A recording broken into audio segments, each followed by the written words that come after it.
Marami tayong ano dito, mataba ang sili kaso wala na bunga. Kinuha na ng anak ko. Pero maliliit pa sa kabulaklak. Ito, luyang dilaw. Then yung mga okra. Dito naman ay mga labog, mais, okra, tsaka pipino. Ha?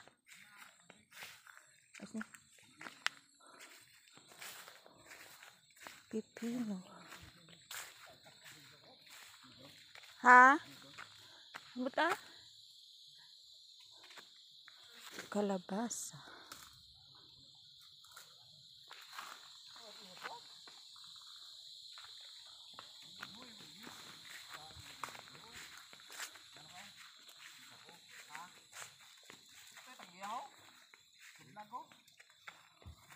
Maano ko no?